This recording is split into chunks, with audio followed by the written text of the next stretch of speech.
माझा पतंग कोणी कापला नाही, पण मी अनेकांचे पतंग कापले. छगन भुजबळांचे विधान. भुजबळांचा रोख कुणावर? प्रश्न उपस्थित. स्थानिक स्वराज्य संस्थेला सर्वजण आपापले लढतात, मात्र कार्यकर्त्यांच्या भावना जपाव्या लागतात. शेगाव दौऱ्यात छगन भुजबळ यांचं वक्तव्य. लाडकी बहीण योजनेच्या नियमांमध्ये न बसणाऱ्यांनी स्वतःहून आपली नावं काढावी, नाहीतर त्यांच्याकडून दंडासह वसुली करता येईल. छगन भुजबळ यांचा इशारा. ही पिढी संपवण्याच्या अगोदर सीमा प्रश्न सोडवू, अन्याय सहन न करण्याची शिकवण मिळाली आहे. बेळगावात तालुका महाराष्ट्र एकीकरण समिती युवा मेळाव्यात रोहित पाटील यांचं वक्तव्य. आमदार रवी राणांच्या युवा स्वाभिमान पक्षाच्या अमरावतीमध्ये वर्धापन दिन महोत्सव साजरा. यावेळी मंत्रिपद न मिळाल्याची रवी राणांकडून खंत व्यक्त. भविष्यात संधी मिळेल अशी आशा. राणांचं वक्तव्य.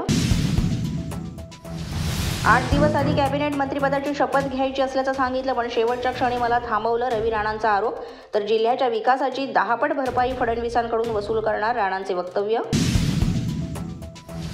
मनभेद आणि मतभेद फरक आहे. रवी राणांसोबत मनभेद दूर होण्यासाठी थोडा वेळ लागेल. रवी राणांनी बदल्याची भाषा वापरल्यानंतर बच्चू कडूंचा नरमाईचा सूर. ठाकरे गट भाजपसोबत आला तर आम्हाला काही समस्या नाही, पण भाजपला मदतीची गरज असताना ठाकरे गटाने त्यांची साथ सोडली. आता भाजप त्यांना जवळ करेल असं वाटत नाही. मंत्री गुलाबराव पाटील यांचं वक्तव्य. सरकारी अधिकारी असल्याचं भासवून अनेकांची फसवणूक करणाऱ्याला अटक. आरोपीनं अजित पवारांचं नाव आणि स्वाक्षरी वापरून बनावट लेटर बनवलं. पुण्यातील व्यावसायिक अतुल शितोळे यांच्या तक्रारीनंतर प्रकार उघड.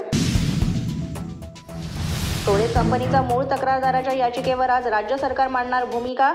जीवाला धोका असल्याचा तक्रारदाराचा दावा. टोरेस कंपनीचा तपास CID आणि SIT कडून करण्याची मागणी. अशाच नवनवीन अपडेट्ससाठी आणि ताज्या बातम्यांसाठी पोलीस माझा न्यूज YouTube चॅनल सबस्क्राईब करा. तसंच आमचं फेसबुक, इंस्टाग्राम आणि ट्विटर अकाउंट फॉलो करा.